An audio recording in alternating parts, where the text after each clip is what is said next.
Ibibigay ang lahat sa'yo. Buhay ko para lang sa'yo. Wala nang hahanapin pa. Ikaw lang ang tangi kong sigla. Jesus, minahal mo ako. Inialay ang buhay mo. Niligtas at binago mo ang walang saysay na buhay ko. Sa'yo'y magpupuri ngayon at kailanman, sa buong puso, sa buong isip, sa buong buhay at kalakasan. Itinataas kita, sinasamba kita. Ang buhay ko'y magsilbing tanging awit sa'yo. Ang gawa mo'y dakila, dakila ang iyong pag-ibig. Dakila ka, Jesus, magpawalang hanggan. Itinataas kita, sinasamba kita. Ang buhay ko'y magsilbing tanging awit sa'yo. Ang gawa mo'y dakila, dakila ang iyong pag-ibig. Dakila ka, Jesus, magpawalang hanggan.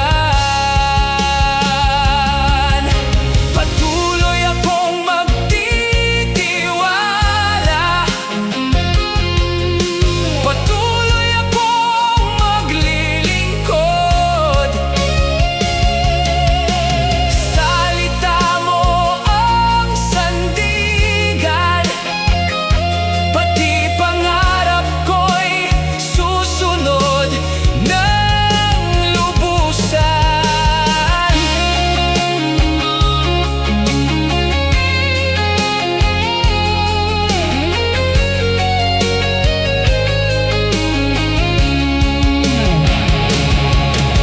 Sa'yo'y magpupuri ngayon at kailanman, sa buong puso, sa buong isip, sa buong buhay at kalakasan.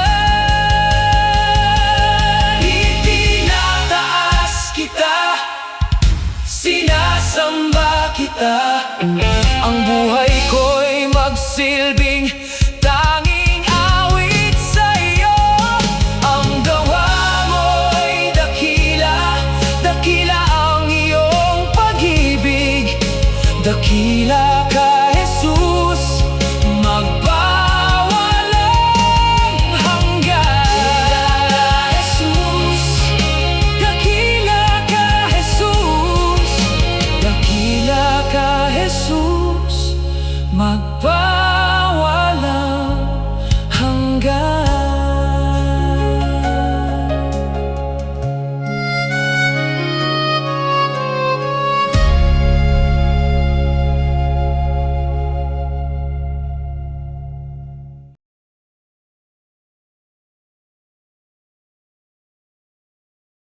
Attitude natin whenever we give unto God. And I believe for the past 3 Sundays, we've talked a lot about sacrifices. And when it comes to giving or giving our offering through our finances, it also includes what? Sacrifice. Tama? Kaya alam niyo po, tayo po tuwing magbibigay sa Panginoon, kaya sabi ng ating pong mga leaders dito whenever we are being encouraged to give with a cheerful heart. Alam niyo po yun? When at the same time, maybe some of us would agree and would think, oo, kuya, pero masakit talaga din, no? Pero you know what, church? we are giving to our Creator. Di ba? The one who created the universe, this earth. And isang pribilehiyo po na magbahagi po ng ating pong resources para po sa gawain ng Panginoon. Because tayo po'y tinuturuan na maging good steward po ng ating pong mga blessings or mga bagay na ating matatanggap sa mga nakalipas na araw or linggo.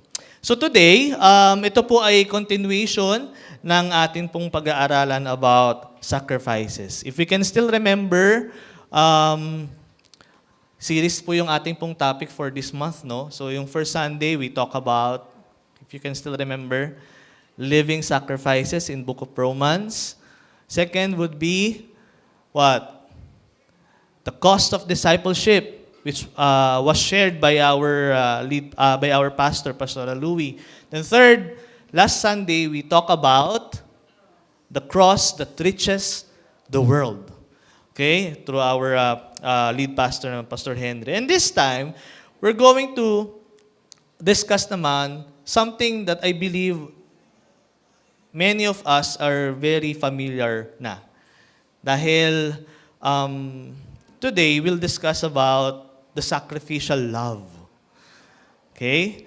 And it's something that I believe some of you would relate dahil once in our lives, no, na-experience na natin yon. Na kung saan tayo po ay nagsakripisyo para sa isang tao, para sa isang bagay. Maybe some of us would agree, oo kuya, pero hindi pala siya worth isakripisyo. Dahil I've given so much, and then ito lang ang aking natanggap. Diba? Yung iba sa atin dito. Diba? Sakripisyo ko lahat, oras, panahon. But then, hindi niya kaya palang suklian ng mga bagay na iyon. Pero you know what? Meron tayong good news sa ating pong pag-uusapan ngayong hapon na ito, or ngayong umaga na ito, rather. Dahil wala tayong ibang panggagalingan na source, kung hindi the ultimate example of sacrificial love, tingin po tayo sa cross. Amen? Tingin po tayo what the Lord has done 2,000 years ago at the cross of Calvary. Dahil that is the ultimate example of a sacrificial love. That's the ultimate expression of love. Amen? And today, we're going to read verses and books, no? And I hope na you bear with me in reading these verses coming from the Word of God. And shall we pray this morning? Lord, we thank you. We honor you. We glorify you, Lord, this morning, O God, sa aming pong buhay. Maraming salamat po muli for the opportunity, once again, to experience your divine power, your divine presence, Lord, in our midst. Simula, Panginoon, nang kami po'y papunta pa lamang dito sa lugar na ito. Through worship, O Lord, ang hanggang sa moment na ito, Lord, ng aming pong buhay. Lord, once again, it is you, Jesus, whom we are lifting up, Lord. It is you, Jesus, whom we are glorifying, and we are praying, God, na sa aming pong pakikinig ng iyong salita, Lord, may you search our hearts. Patawarin niyo po kami, Panginoon, sa mga bagay po na nagawa po namin na hindi naging kalugod-lugod sa iyong harapan. At tulungan niyo po kami, Panginoon, na aming pong puso na ito ay maging humble, O Lord, maging contrite, O God, so that every words, Panginoon, na aming pong maririnig mula sa iyong salita ay aming pong namnamin. At sa pamamagitan, Lord, ng iyong banal na Espiritu, Lord, ay magdulot, Lord, ng pagbabago sa aming pong pang-araw-araw na buhay.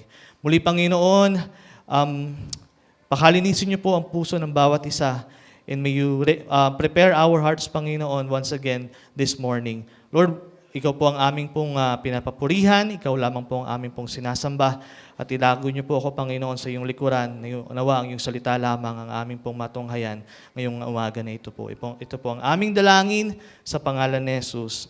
Amen at amen. Pwede ba nating palakpakan ang Panginoon? So once again, welcome to Grace Gate Harvest Church. Welcome din po sa mga kasama po natin, kapatid natin na kasama natin online. And of course, those people na kasama po natin dito sa ating pong bahay-simbahan. We have a visitor, a friend, no? All the way from Mindanao, Sultan Kudarat. Ang aking pong auntie and uncle. Palakpakan po natin, Panginoon, sa kanila pong mga buhay. Welcome po. Ayan, so Today, we'll discuss and we'll share about, of course, the Word of God. And let me read to you Book of John, chapter 15, verses 12 to 14. Samahan niyo po akong basahin ito. It is the Lord Jesus na nagsabi po nito sa kanyang mga disciples. My command is this, love each other as I have loved you. Greater love has no one than this, to lay down one's life for one's friends. You are my friends if you do what I command. Alam niyo po, nung binanggit po ito ng ating pong Panginoong Hesus sa kanyang mga disciples, ay inihahanda niya po sila para sa mangyayari na crucifixion. Okay? Na kung saan Jesus, a night before or a night later, a day after, then He will be crucified at the cross of Calvary. And then, it's very symbolic and significant that before it happened, Jesus Christ instructed or commanded His disciples to love one another. Amen? Mahalin niyo po ang bawat isa. Mahalin po ang bawat isa. And many of you would agree na ang totoong pagmamahal, it involves what? Some kind of sacrifice. Na kung saan a lover would sacrifice for the benefit ng kanyang taong minamahal. Tama? Sino po dito yung may mga asawa na? Okay? May mga asawa po dito. Amen. We praise God because sa buhay po natin may asawa, okay, masasabi po natin, oo brother, ang dami kong sakripisyo sa asawa ko.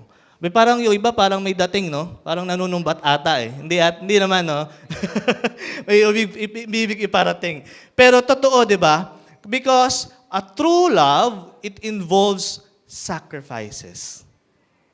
At para po mahalin po natin ang isa't isa as instructed or commanded by the Lord Jesus Christ, mayroong kaakibat pong sakripisyo.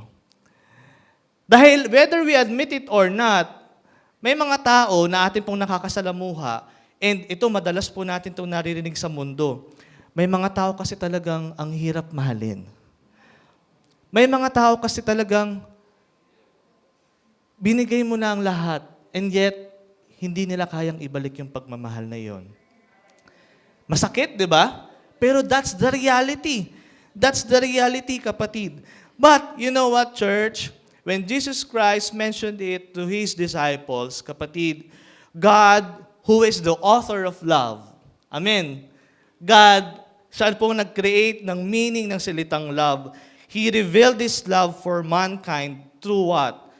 The sacrifice of His only Son, who is the Lord Jesus Christ. Basahin po natin in John 3:16. Lahat po tayo familiar dito sa verse na ito. For God so loved the world that He gave His one and only Son, that whoever believes in Him shall not perish, but have eternal life. That is the ultimate expression of love that many would agree. Amen? Ano pa? In Romans 5:8, anong sabi po dyan? But God demonstrates His own love for us in this, while we were still sinners, kapatid, habang ikaw at ako ay enjoy pa ang buhay sa mundong ito, langung-lango pa tayo sa alak ng mundo, di ba? Christ died for you and for me. Amen. It is not me who nagsasabi nito, kapatid, but it is the Word of God na dinideklara na habang po tayo ay makasalanan, Christ died for each and every one of us. That is what we call greater love. That is what we call agape love. Okay? That unconditional love. And you know what, kapatid? When we talk about love, alam niyo po kung bakit nakaka-amaze yung demonstration, yung expression ng love ng ating pong Panginoon sa ating pong mga buhay. It is because Jesus exemplified what? That greatest act of love wherein it goes against human nature. Dahil naturally, ang tao, okay, we are inclined, rather than to give, we are inclined to what? To receive. Di ba? Gusto natin palaging tumanggap. Gusto natin palagi na merong something that would really surprise us. At kapag ganon, iba yung feeling, di ba? Kapag nakakatanggap ka. Ba't yung iba nagsisikuhan? Uy, parang naalala ko, binigay mo sa akin. Thank you, ah. Okay. Naturally, okay? We love to receive. But the act of true selflessness, kapatid, okay, that sacrifice, yun yung nakakamangha. That's very striking for each and every one of us. Imagine niyo po, kapatid, no? Halimbawa, siguro yung iba sa inyo dito nakapag-summer outing na, di ba? And then, once in your life, you experience someone or somebody na nasaksihan mo, halimbawa, merong nalulunod, for example. Di ba? Anak, halimbawa. And a father or a parent would always want what? Or would always do the right thing. Di ba? To dive into that sea, to sacrifice himself, and save his or her child. Di ba? But when a woman, for example, who carries a child, and then dumating sa point that their parents ay kailangan mamili, okay? It's the baby or the mother. And then it talks about sacrifice. It's about giving than receiving. A soldier who would sacrifice himself para sa kapakanan ng kanyang mga kasama sa tropa. Okay? That's a sacrifice, kapatid, that is very powerful and striking. Nowadays, people would see love or true love being as what? All about their own happiness. Na sometimes, we don't see the need or the necessity to see the element of love or sacrifice rather sa bagay na iyon. Basta gusto lang natin masaya po tayo. Yun po yung trend ngayon, nowadays, na kung saan you feel love if you have lots of friends in social media. We feel love if there's so much approval whenever you post something in your social media. Okay? Na kapag love month, dapat may ka-date ka. Tapos na yung Feb, nag-backtrack ka ngayon, nag-flashback ka ngayon. Oo nga, no, wala akong ka-date nun. Diba? May ganun. Okay? Yun ang pamantayan mo, kapatid ng mundo. Na kapag anniversary nyo, kapag monthsary nyo, or weeksary nyo, may ganun ba? Meron na daw ngayon sa mga Gen Z ata, no? Kapag ganun, umabot sa punta na nag-celebrate kayo, dapat you have something to receive. In order for you to feel loved and to feel what? Appreciated. That's the standard of the world, kapatid. But you know what, church? How can we really lay our lives o yung ating pong buhay sa ating pong mga mahal sa buhay, sa ating pong mga kaibigan? That's why our topic today will discuss about laying down our lives. Ang pag-aalay po ng ating buhay sa mga taong nakapaligid po sa atin.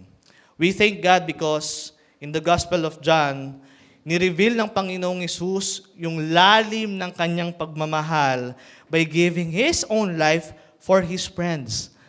And take note, kapatid, nung binasa po natin in John chapter 15, sino yung kinoconsider niyang kanyang mga kaibigan? Those who follow. Those who obey. Okay? And yung kamatayan ng ating Panginoong Hesus, that is the ultimate picture of selfless love. Amen. The ultimate picture of selfless love. Pero merong tanong na kailangan po talaga nating pagnilay-nilayan. Dahil paano tayong mga ordinaryong Kristiyano, okay, can live out that kind of love? When Jesus instructed, love one another, and then the next day, Jesus Christ will be crucified. Okay? The next day, He will experience death. Sa tayo, kapatid, paano po natin maipapamuhay po yun, kapatid? Because most people won't really face a situation o pagkakataon na kung saan literally we will die for this, for others. Tama? Literal. Although, of course, in history, lalo na sa mga bansang ang Kristyanismo ay pinagbabawal, ang pag-share ng iyong faith ay isang paglabag sa batas at nararapat kang patawan ng isang mabigat na penalty. Okay? In history, it happened na kung saan kaakibat po ng kanilang pagsunod sa Panginoon, kaakibat po ng kanilang pagdeklara ng pananampalataya sa Diyos ay what? Ang kanilang buhay ay nakasalalay. Tama? In history. But then, most of us, kapatid, lalo na dito sa bansang Pilipinas, wala naman po tayong ganon. Hindi ba? We can have all the freedom. Okay? Sabi nga ni Vic Soto, we're living in this free country. Sabi nga niya, we can do whatever we want. But then in terms of laying down our lives, kapatid, meron ba tayong, di ba? Meron ba tayong, pag tayo po yung nagsimba, halimbawa sa Grace Gate Harvest Church, paglabas ba natin, huhulihin ba tayo? Okay? Walang ganon. Walang ganong klaseng intervention, kapatid. But then in reality, some places, totoo po iyon. But then, kapatid, ang punto ng ating pong Panginoong Hesus na kailangan po nating maintindihan because Jesus pointed to us that something that we need to do daily. Okay? Moment-to-moment approach. Consistently, kapatid. Kasi, when Jesus said in John 15 verse 13, sabi po dito, greater love has no one than this, that is to lay down one's life for one's friends. How can we do that? How? The answer is can be found in verse 12. By loving one another. By showing our love and care for one another. You know what, church? We are really thankful because Jesus Christ Himself exemplified to us kung ano ang ibig sabihin nung laying down of life. Kasi, it's about, kapatid, how we serve. It's about how we care. It's about how we give ourselves to others every day. Alam niyo po, meron po akong papakita sa inyo mga larawan na kung saan, ang galing talaga ng Lord dahil when He created everything, okay, meron talagang kapangyarihan o talagang inalaan ng Panginoon ang kanyang buhay, ang kanyang salita sa mga bagay na kanyang nilikha. Amen? Kaya tingnan niyo po yung katabi niyo. Hindi ba? We can really see the true image of God because hindi dahil gwapo siya, hindi dahil maganda siya. Okay? But because of His identity now living to each and every one of us. Pero ito, meron akong ipapakita sa inyo, kapatid, na even hindi lamang ito sa mga tao katulad natin, even sa mga hayop, they have what we call this altruistic behavior. Na kung saan, this behavior or these animals would do something. Isasakripisyo po nila ang kanilang buhay para po sa kanyang mga kasama. Okay? Bro, pwede mo ba ipakita ang picture na nandyan mag-isa? Ano po yan? Ano po? Bison? Ano pa? Okay. Pero, isa po yung adult musk ox. Okay? Na madalas po siyang makikita sa bansang Alaska, bansang Siberia, okay? At bansang Canada. Okay? Diyan po sila basta makikita. Now, yung altruistic behavior nila would trigger if there's a threat coming from their predators. Ano pong gagawin ng mga specifically male oxen sa kanila pong mga kasama, okay, sa grupo? Lalo na po yung kanilang mga calves. Anong gagawin po nila? Alam niyo po, iikutan po nila yung kanilang mga calves if there's a threat coming. Okay? Yan po ang kanilang way of sacrificing themselves. Okay lang na matuhog ako. Okay lang na makagat ako. Okay? Okay lang na mamatay ako as long as ang aking pong mga anak ay safe. Ano pa? Next picture. Ayan. Ano po siya? Ano po? Okay. Of course, it's a monkey, di ba? At primate. Okay? Specifically, isa po siyang vervet monkey na makikita sa Africa. Ngayon, kapag merong dumating na mananalakay, tama ba yung Tagalog ko ng predator? Okay. Kapag may threat, okay, ang gagawin po niya, okay, para abisuhan ang kanyang mga kasama, kapwa niya primate, na nasa isang lugar, alam niyo po kung anong gagawin niya? He would create a noise. Okay?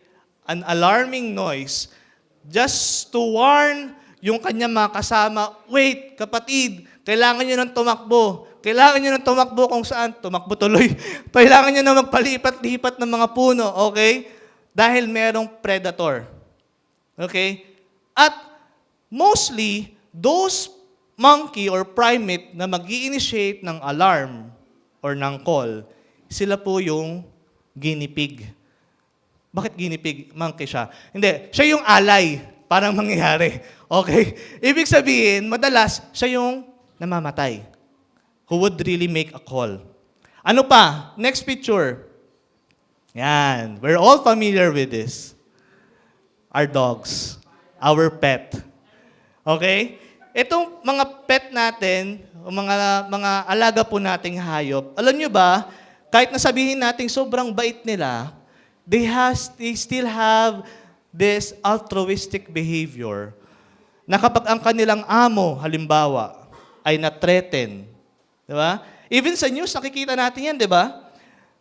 Kahit nasabihin nating house pet lang siya, pero if there's a trigger that would happen, talagang gagawa siya ng bagay para ma-save ang kanyang mahal sa buhay.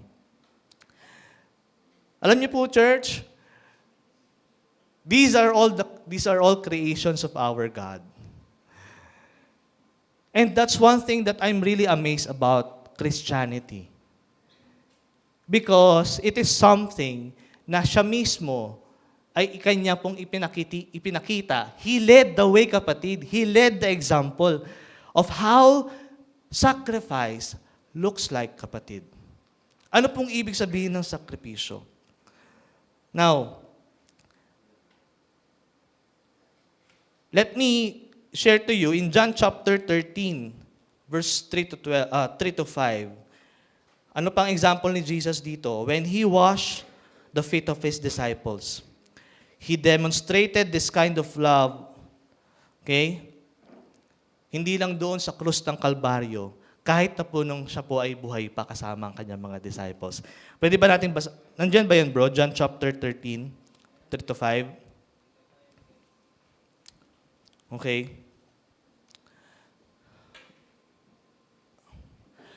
Jesus knew, okay?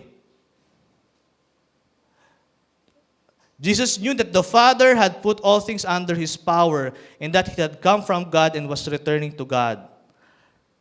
Okay. So He got up from the meal and took off His outer clothing and wrapped a towel around His waist. Next. And after that, He poured water into a basin and began to wash His disciples' feet, drying them with the towel that was wrapped around Him. And during that time, kapatid, itong kanyang mga disciples na kasama, di ba they go places to places? Okay? Hindi po sila napipirme sa isang lugar. And during that time, hindi po uso ang sapatos. Hindi uso ang tsinelas. Sila po ay naglalakad with their bare, what? Feet. Na kung saan, imagine nyo na lang po, kung ano pong itsura ng kanilang paa. Tayo nga lang po, labas lang tayo ng bahay, pagbalik natin, galit na yung magulang natin ang dumi-dumi ng paa mo. Diba? Kakapunas ko lang ng sahig. Di ba? Kaka-floor wax ko lang. Pero imagine, ito kapatid, itong mga disciples na ito, di ba? Yung kanilang paa. Tayo nga po na nag-work, kahit nakasapatos tayo, tapos all day, we remove our socks. Gusto niyo bang pahawak yan sa kanyang asawa, sa inyong anak? Di ba ayaw natin? Dahil alam natin, ang masamang hatid nito, okay, na pwede na lang malanghap or makita.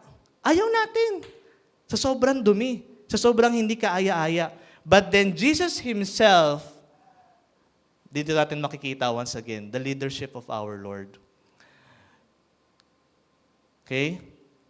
He washed His disciples' feet, kapatid.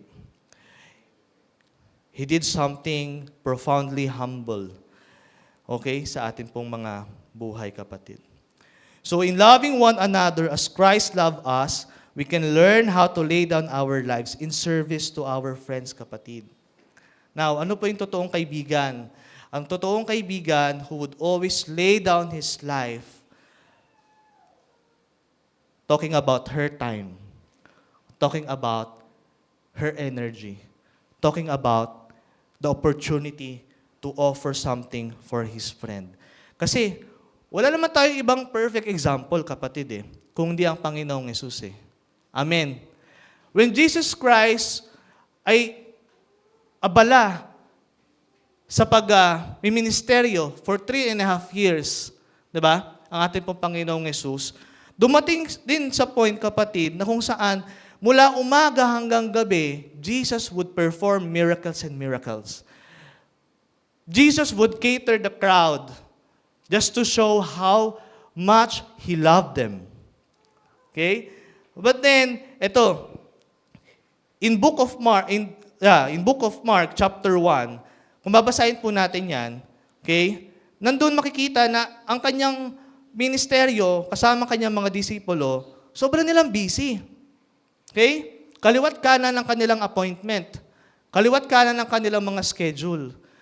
Because they want to show the love of God sa mga taong ito.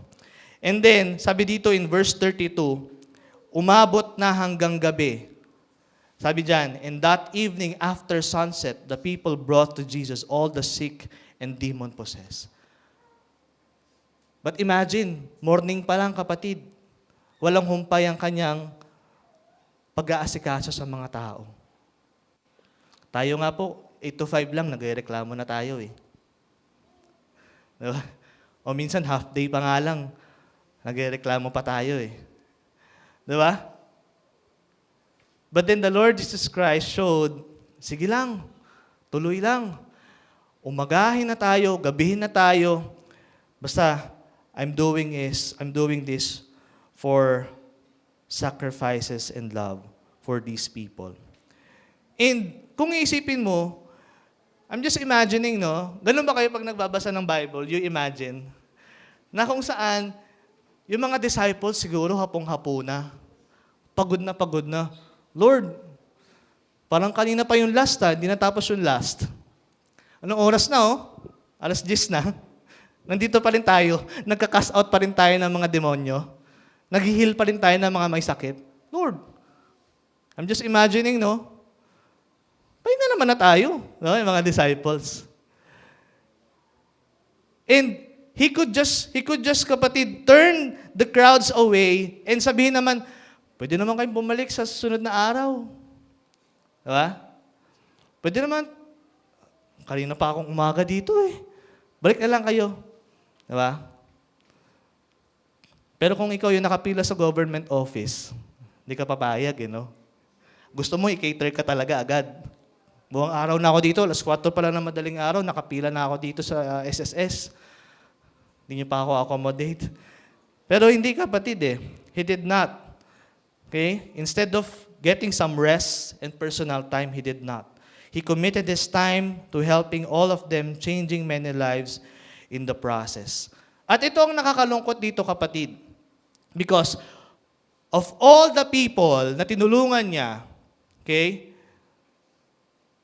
gumaling mula sa masamang karamdaman, nakalaya mula sa mga demonyo na sumanib sa kanya. Okay? These people did not really commit their lives sa kanya. Hindi naman talaga nila in-offer, ikinomit ang kanilang mga buhay. Okay? But Jesus' compassion and love, okay, ay nagdulot sa kanya para i-devote yung kanyang oras para sa mga taong ito.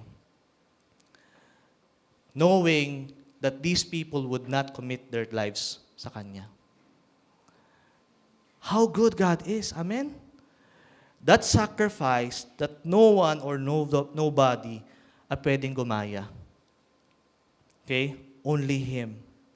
But you know what, church? That's why Jesus mentioned it to love each one of us, love one another, and do it consistently on a day-to-day basis, moment-to-moment approach.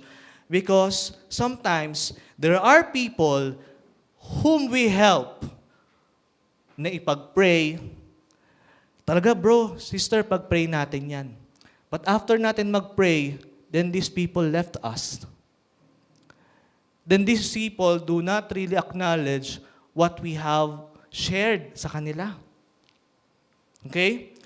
Yung tinulungan natin, tinulungan mo, pero pag tayo ang humingi ng tulong, hindi tayo kayang tulungan. And these are all realities. Tama? Ito po ang realidad ng buhay. Pero you know what, church? Kaya ganoon na lamang ang kautusan ng Panginoon para po sa atin. Even if these people forget about you, even if these people do not really have the heart to be grateful for, okay? The heart para kahit balikan ka man lang, uy, salamat ha, dahil tinulungan mo ko. And yet, we will still continue doing this. It's because that is the desire and the commandment of God sa ating pong mga buhay. Amen? Hindi pa rin po tayo susuko. Hindi pa rin po tayo titigil. Okay? Alam niyo po, also, the way that the Lord Jesus Christ picked His disciples, okay, and the way He spent to His disciples, ma-amaze tayo eh. Dahil sobra-sobra ang kanyang oras na ibinigay sa kanyang mga disciples. But then, ang nature po kasi natin mga tao is that mahilig tayo sa me time. Mahilig tayo sa me time. Now, we are so possessive about our time and focus on things that would make us happy. Diba? That would make us satisfied. Do the things that we want to do and without considering those people around us na mayroong mga pangangailangan. Church, sometimes we need to just slow down, look around, and recognize, sino ba yung mga taong kailangan po nating tulungan? Sino ba yung mga bagay o mga taong kailangan po nating paglaanan ng oras? Okay? Because sometimes, there are people nangangailangan lang na meron lang makikinig sa kanila. There are people na kailangan lang kapag tinawag ka, dumating ka lang at makinig ka lang. Okay? Pero tayo kasi mga Pilipino, ewan ko ba, bakit ganon? That whenever there's someone who would approach us na kailangan ko ng oras mo, pag nag-meet kayo, kasi ganito dapat ang ginawa mo. Kasi ito dapat ang inyong sinunod. Di ba sinabihan na kita? Alam mo yun? Have you experienced that? Ako personally, I experienced that. Now, I just want you to listen. I just want you to hear my prayer, my concern. Pero most of the time, ang nakakausap natin, yung mga taong, alam mo yan, nagdudungun-dunungan, nagtatali-talinuhan. Okay? But we just need someone na would listen to us, would really show our concern and care for each and every one of us. Amen? Huwag na tayo lumayo. Sa pamilya po natin, when was the last time that we had this heart-to-heart talk with our parents or with our siblings? Kasi, sabi nga kanina niya, Sister Elmo, di ba, lahat po naman po tayo merong struggle na pinagdadaanan. Lahat naman po tayo, we have these different challenges or trials in life. Even yung ating pong magulang, kapatid. Kahit sabihin natin wala silang trabaho, and they're just staying at home, they still have the struggles. When was the last time you asked, Tay, Nay, kamusta ka? And when was the last time that you have that moment na kayo pong, alam mo yun, mag-usap at alamin ang sitwasyon ng bawat isa. Alam niyo po, sa Biblia, kilala niyo po si Job? Di ba? We're all familiar with Job. Although, later in his life, his friends, di ba, iniwan din siya. Di ba? Nakalimutan din siya. Pero, may may right footing na nangyari eh. Na kung saan, at the beginning, his friends are willing to help him. Are willing to mourn with him. To care for him. Basahin po natin in Job chapter 2, 11 to 13. Ito po ang friendship na meron siya before. Okay? When Job's friends, 3 friends, si Eliphaz the Temanite, nung una nabasa ko termite eh, pero Temanite yan, Bildad the Shuhite or Shuhite, okay? And Zophar the Naamatite, ganda ng mga pangalan talaga nila, heard about all the troubles that had come upon him. Nabalitaan nila. Ano itong nangyayari kay Job? Nabalitaan ko. And they set out from their homes and met together by agreement to go and sympathize with him and comfort him. Next verse. And when they saw him from a distance, they could hardly recognize him. They began to weep aloud, and they tore their robes and sprinkled dust on their heads. Then they sat on the ground with him for 7 days and 7 nights. And no one said a word to him because they saw how great his suffering was. Merong right footing na nangyari. In the onset, o on the onset, kapatid, magandang nangyari. Ito mga kaibigan ni Job. Okay? Sinamahan nila si Job dahil sa kanyang mga problema. Okay? At ang maganda doon, kabati doon, when they met Job, ano sabi niya? No one said a word to him because they saw how great his suffering was. That's the very thing that we are trying to learn, kapatid. That whenever someone is suffering, wag mo nang dagdagan yung suffering niya. Whenever someone is struggling, wag mo nang dagdagan yung struggles niya. Dahil ang tendency nating mga Pinoy, manermon ng manermon. Ang tendency natin is what? Gatungan ang gatungan ang problema. Di ba? But then, kapatid, we don't need sometimes to say something.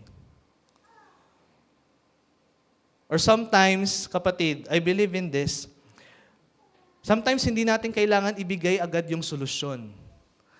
Ang kailangan ay maayos na komunikasyon eh. Magandang pag-uusap. Because if there's really a good communication, then both of you would agree to a conclusion about a solution. Hindi ba? That's why it's very important, kapatid, na isipin niyo po ito. Ito mga kaibigan ni Job, imagine for 7 days and 7 nights. Tayo pa nag-spend po tayo ng oras sa atin pong mga magulang, pamilya. Inip na tayo, 2 oras lang kayo mag-usap ang tatay mo, nanay mo. Tapos ka na ba tayo? May concern ka pa tayo? O, nay, ikaw, meron ka pang concern? O, sige, trabaho na ako, ha? Imagine to, kapatid, yung mga kaibigan ni Job, 7 days and 7 nights. Walang uwian, kapatid. And itong mga taong ito, may mga importanteng bagay din silang gagawin. Hindi ba? Kahit sabihin mong wala silang trabaho, given na wala silang trabaho, meron silang gagawin. Hindi pwedeng hindi sila maligo. Hindi pwedeng sila mag-toothbrush. Meron silang bagay na gagawin. But they're still willing to devote their time to a friend who is in need. Who is in need. And I believe many of you would agree, time and energy are really a precious commodities in this world. Amen. But then these aspect or commodities sa ating pong mga buhay, we choose. It's either we spend it on ourselves or we spend it to someone na alam nating nangangailangan. Okay? Sa ating pong mga mahal sa buhay. Ano pa? Ang totoong kaibigan, kapatid, who is always willing to lay down even yung kanyang mga desires and wants sa buhay. Alam niyo po, when the Lord Jesus Christ is in the midst of this horrific, brutal, crucifixion, anong prayer ni Jesus? Lord, please let this cup pass through me. Because at some point in his life, he cannot really contain the pain. Hindi niya kaya. Gusto niya na mag-give up. But Lord, help me. God, help me. Let this cup pass through me. Hindi ko na kaya. But then, kapatid, yung agony of crucifixion na kanyang pinagdaanan ay kanyang what? Napagtagumpayan. He did. Why? It's because for you and for me.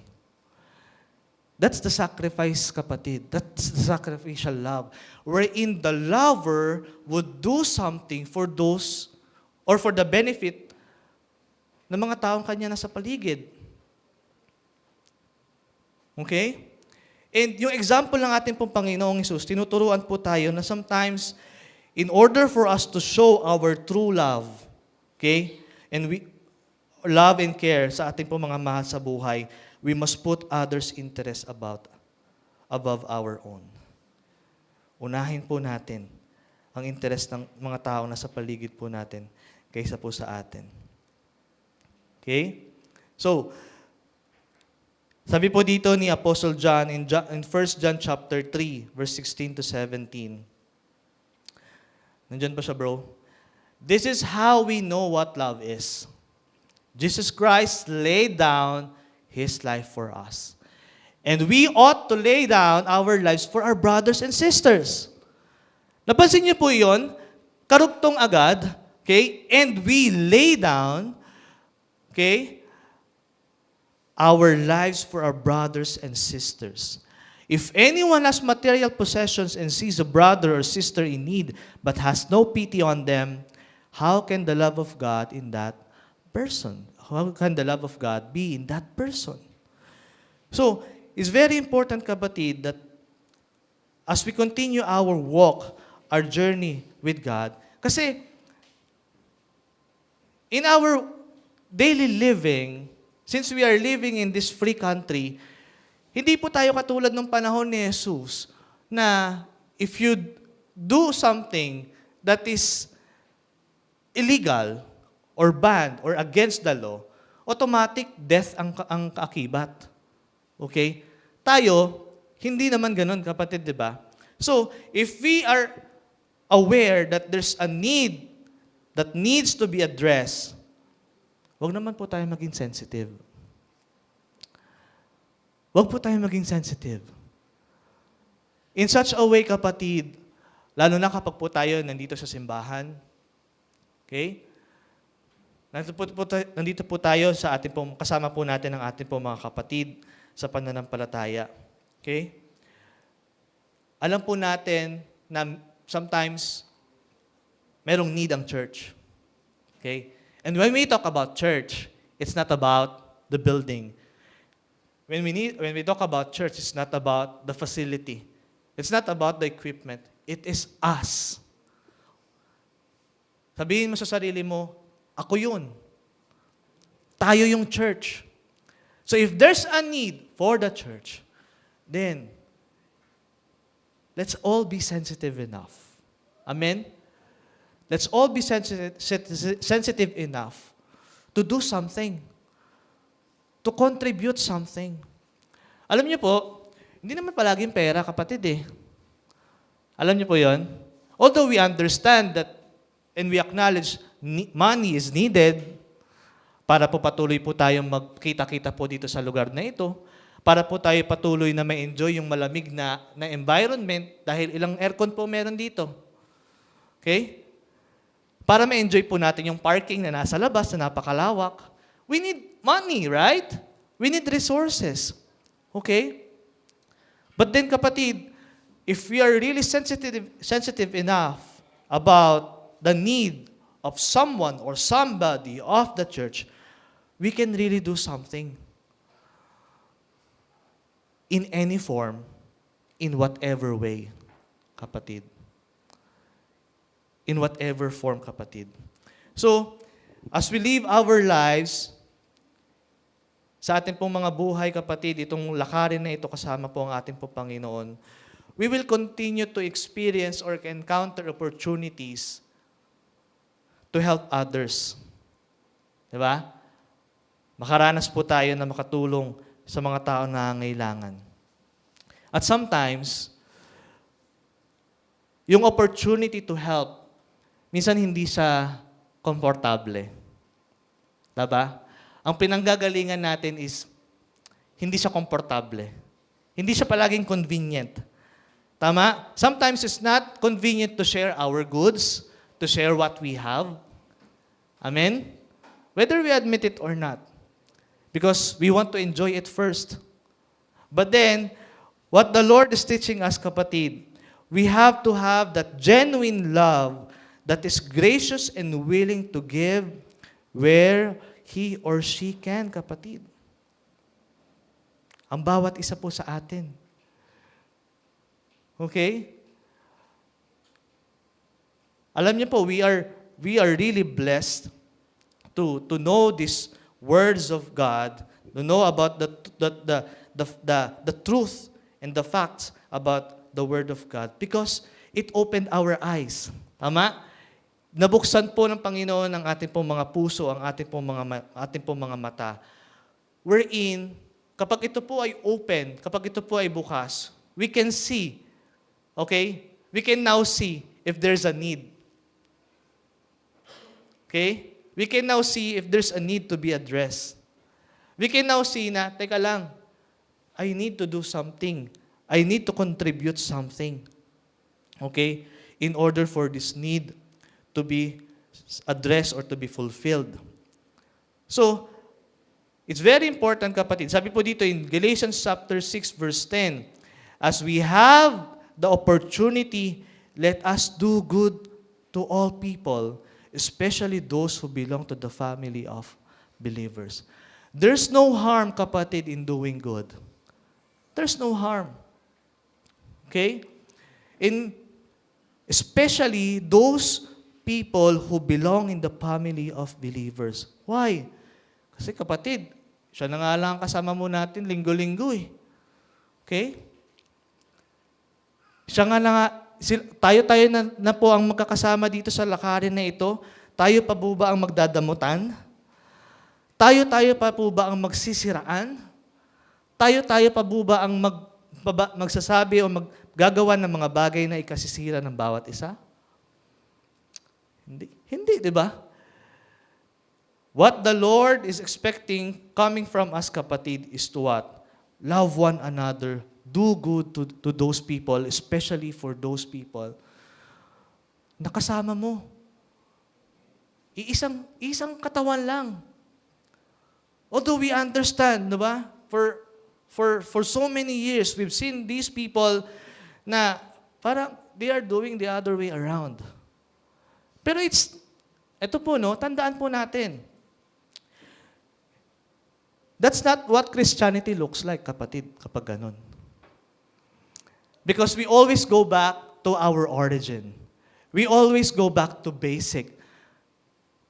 Who is what? Our Lord Jesus Christ. Diba? That's why it's very important, kapatid, na atin pong ipinamumulat sa ating pong mga sarili ang salita ng Panginoon. And we continue to really ask the guidance of the Holy Spirit. Alam niyo po, in the previous chapter or in the previous verse nung John 15 na yan, okay, they acknowledge the power of the Holy Spirit.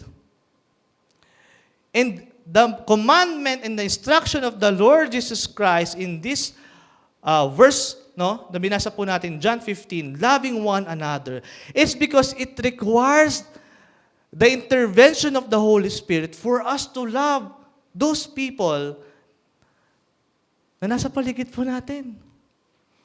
Kasi kung wala po ang banal na Espiritu, napakadali po sa atin talikuran ng isa't isa. Napakadali po sa atin magsalita ng bagay against that person. It would be easy for us to say something detrimental sa taong iyon if we do not have the Holy Spirit in our lives. Kaya ganun na lamang po, yung instruction ng ating pong Panginoong Hesus to love one another, provided that you acknowledge the power of the Holy Spirit in your life. Because if not, hindi po natin kakayanin. Hindi po natin kakayanin. Kasi mangyayari po niyan, yes, we go to church. Yes, we go to church every Sunday. And yet, there's still what? Unforgiveness sa heart natin. And still what? Okay? Hindi pa rin natin kayang humarap sa taong mga bagay, okay, sa tao na nakasakit sa atin. Okay? Yes, iba yung forgiveness of forgetting. Okay? It's a two different thing. But the important thing is, kapatid, is what? How about the status of our heart? Okay? How can we really show our love and care? Because, andun na tayo, kapatid, eh. Ito yung challenge sa atin ng Panginoon, eh. Dahil literal, hindi naman natin everyday i-face ang death, okay? Ang kamatayan when we continue our Christianity. Regardless kung nasa bansa ka, na kung saan, halimbawa, bawal ang Kristyanismo. But then, ang challenge sa atin, kapatid, is to make this life worthwhile, may purpose, on a daily, moment-to-moment approach, kapatid. Yung ating pong consistency. Now, living out this love can look like these things, kapatid. Number one, is making intentional time for loved ones. Okay? Intentional. Kanina, announcement natin, intentional move. Kasi in everything that we do, lalo na po sa ating pong buhay Kristiyano, hindi po tayong maasa sa swerte. Tama? Kasi malas yun pag naniniwala tayo sa swerte. Lahat po tayo, merong kailangan, we have something to do. Okay? We have something to contribute. Making intentional. Okay? Sa atin pong mga mahal sa buhay. Alam niyo po, ito napanood ko one time. Nakilala ko na bro yung sinasabi mo one time. Si Pastor Stephen Prado pala. Yung sinasabi niya. Sometimes, it's easy for us to do things. Of course, kapag convenient po talaga tayo. Hindi ba? For example, kapag yayain po natin ang magulang po natin, come on, nay, tay, simba tayo ngayong linggo. Tagal naman na kitang niyayaka, simba tayo. Ay pag nag-excuse ng ating pong mga magulang na, next time na lang, meron pa kami lakad ng asawa ko, o ng tatay mo. Okay. Next time na lang, di ba? Sige ba? Sige, night time, next time na lang. Bali, meron pa namang susunod na linggo, di ba? Pero kapag swimming ang invitation, kapag out of the country ang travel, kapag bakasyon, kapag meron pa nga bagay na kung saan leisure, chill mode ang yayaan natin, sobra nating energetic, di ba? Tay, swimming tayo, punta tayo Zambales, punta tayong Boracay, Palawan, di ba nakakarating doon, di ba? Tara, punta tayo. Masaya doon. Huwag mo nang isipin kung mangingitim ka. At least nakita ng mga kumarit ko pare mo na nag-beach ka, di ba? Nakita niyo po yung enthusiasm in inviting. But then when it comes to inviting to church, tay, nay, church tayo. Napaka-gentle natin, no? I mean, we need to really be intentional when we do things. Huwag na po tayong lumayo, lalo na po sa ating pong pamilya. Magulang natin, kapatid po natin. Dahil we all want to have that shared activity, shared purpose, shared calling. Na, teka lang, life is not just working and working and working and then after working, dying. No. We need to have a meaningful and purposeful life. Second, paying attention to others' needs. Kapatid, kapag mayroong mga pangailangan, okay, wag po tayong magpaka-insensitive. Okay? If there's a need, and if there's an opportunity to be a channel of blessing, then so be it. I believe some of us dito, whenever you do something, hindi nyo binobroadcast. Di ba?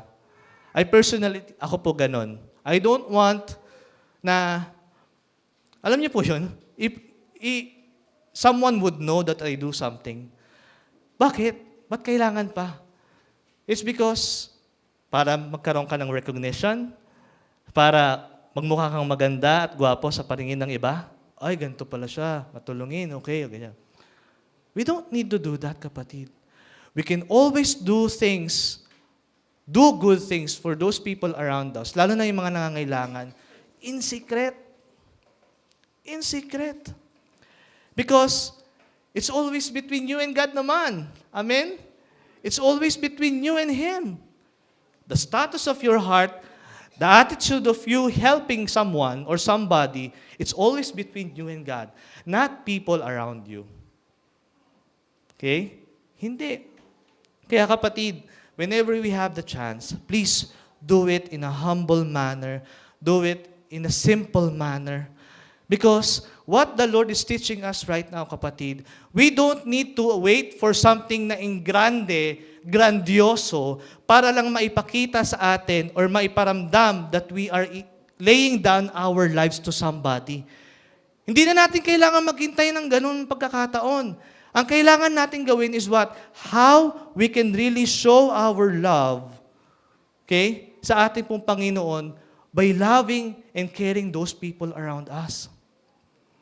Kaya nga kapatid, pansinin niyo po yung mga leaders po natin dito, lalo na po sa mga kabataan. It is really not recommended or suggested that the way we portray ourselves here in the church, na tayo po'y busy-busy po tayo sa ministeryo. We are ushering people. We do things. And yet sa bahay, hindi ka mautusan. Kapatid, it always what? Boils down who we really are before God. Kasi kapatid, ang hirap po na magsuot ng maraming maskara. Tama? Hindi po yon. Okay? Next, listening deeply in conversations. Okay? Showing love by actively listening to what others say. And help us stay connected and keeps us aware of others' needs. Sino po dito yung kapag talagang merong conversation, if there's somebody, a friend of yours or family members na kapag nakipag-usap ay talagang andoon yung puso't kaluluwa mo. Di ba? Whenever you listen. Ako sometimes guilty ako, lalo na sa wife ko kay Don. Okay? Sometimes I'm really guilty about it. Because ang dami kong iniisip. Alam niyo mo, sometimes, ang gusto niya, pag kinausap kita, ang buong puso mo, ang buong pagkatao mo sa akin. Okay? Pero it's hard for me to do it sometimes. Kakausapin mo ako, nagdadrive ako. Paano ba ako? Di ba? Mga ganyan. Kakausapin mo ako, may kausap ako. Paano? Di ba? Mga ganyang bagay. Pero later on, I just found out, nga no, she's my better half. Di ba? She's my loved one. My wife. And hindi lamang sa akin to, even sa mga may asawa po dito. Na, ganun pala ka-importante that we have this deep conversation or deep attitude in listening whenever we are in a conversation. Because doon na ipapakita, sabi ko sa mga babae, no? Doon mo ba ipapakita kung gaano kahalaga siya sa iyo bilang asawa? Kung paano po tayo makinig, mga tatay, mga kalalakihan. Okay? So, it's very important, lalo na kapag may pangangailangan po ang ating asawa. Di ba? O, asan yung pangangailangan? Kailangan makinig talaga tayo. Kung ayaw po nating mahiwalay ang mga bagay-bagay sa loob ng bahay. Diba? We need to listen. We need to carefully listen. Hindi lang sa asawa, even to our friends. Diba? Ang hirap kayang mangusap o kumausap na parang ang kuusap mo, pader. Meron na ba kayong nakausap ng ganon? Na pinoprosesa mo ba talaga yung sinasabi ko? O tungo ka lang ng tungo para lang masabi mong nakikinig ka sa akin. Diba? Pero you know what, kapatid? We need to really practice it. Even, ultimately, kapatid, whenever we listen to the Word of God, whenever there's somebody who would really preach and share the Word of God. Because, doon sa mga kinauupuan natin, marami ng distractions eh. Paghawak pa lang ng cellphone, pag nag-notify na, ito yung ulam na bibilhin, sabi ng nanay mo. Alam mo na agad. Teka lang, wala na, na-distract ka na. Teka lang, nay, tay, walang yempo doon. Tindahan ng manok yun. Mga ganyan. Distract ka na eh. Diba? But then, kapatid, whenever we have the chance, more importantly, dito sa simbahan, please, really take time and listen deeply about the Word of God. About the Word of God. Next, practice a give way of life. Ito yung buhay na kung saan hindi lang kabig ng kabig ng kabig. Tanggap lang ng tanggap ng tanggap. Ano naman po yung pwede nating i-offer sa mga taong mahal natin sa buhay? Ano naman yung mga bagay na pwede nating mai-contribute that would really make an impact sa kanila pong mga buhay? Kasi, nakakapagod din yung tumanggap ng tumanggap. Hindi ba? Nakakapagod din yun. But then, it's really important. Magbigay, okay? Give way, okay? Give way of life, okay? Next, bro, refrain from spreading rumors or hurtful gossip, kapatid. Alam ko po na ang mga Pinoy, mahal na mahal ang tsismisan. Diyan po na umaabot ng madaling araw, ilang araw. Inisip ko nga yun ba yung ginawa ng mga friends ni Job? Umabot ng 7 days and 7 nights? Hindi. Pero mga Pinoy, ay nako. Hanggat may merong pag-uusapan, tuloy lang ang pag-uusap. Diba? But spreading rumors, kapatid, church, while enjoyable for the moment, di ba? Di ba? Totoo naman parang masarap daw mag-usap kasi ng buhay ng may buhay ng iba, di ba? Sabi ng isa. Pastime nila yun Doon naubos talaga yung oras nila. But you know what, church? It hurts people. It hurts others, kapatid. And there's no good thing in gossip, kapatid. There's no good thing in spreading rumors. Ano bang napapala natin doon? Wala, di ba? So, it's really important that we have to live out this kind of love because how can we really show our love and care to each and every one of us kung after ng linggo, paglabas mo ng simbahan, uy, nakita mo yung suot niya? Sinuot niya na yung last Sunday Bawal mag-ulit? Artista yarn? Bawal mag-ulit? Diba? Ang dami. Naku, yan tayo. Buhay na buhay talaga. Pagkichismisan ng usapan no? Pero it's not really the thing that we need to live out, kapatid. Okay? It's not the thing, it's not what Christianity looks like, kapatid. Yung gossip, spreading humors, slandering. Naku, wala po tayong mapupulot na maganda doon, kapatid. Okay? Hanggat maaari, kapatid, what we need to really spread is not about rumors or hurtful gossip. But since we now understand the true message of the Lord Jesus Christ, then what we need to spread is rather what? His word, the truth, the facts. Okay? Karamihan sa mga chismis, kapatid, 99.99% mali. Germs ba yun? Pero tama naman, di ba? Germs talaga siya. Di ba? Madumi. Hindi kaaya-aya. Yak. Di ba? Kadiri daw. So, let's refrain from doing that, kapatid. Walang ganun sa church. Walang ganun dito, di ba?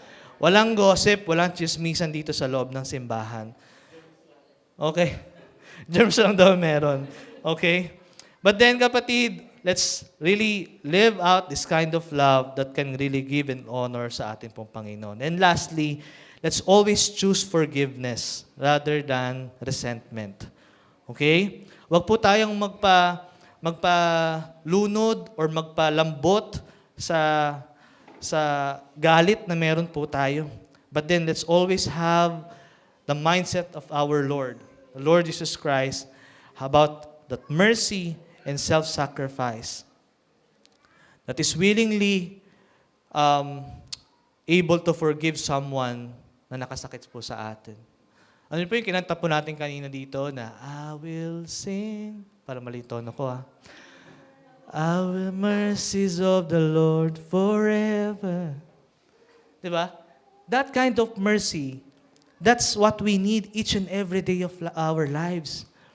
Because if not, naku, we will live our lives na punong-puno ng galit, na punong-puno ng kasakiman, ng punong-puno ng hurt. And ang hirap po mamuhay ng ganon.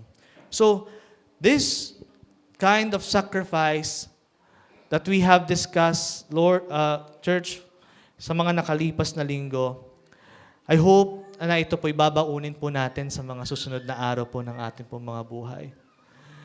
Next, we understand sacrifice is not easy. Yes, sacrifice requires a lot of us. Not just part, not just a portion, not just some aspect, but everything po sa ating pong mga buhay.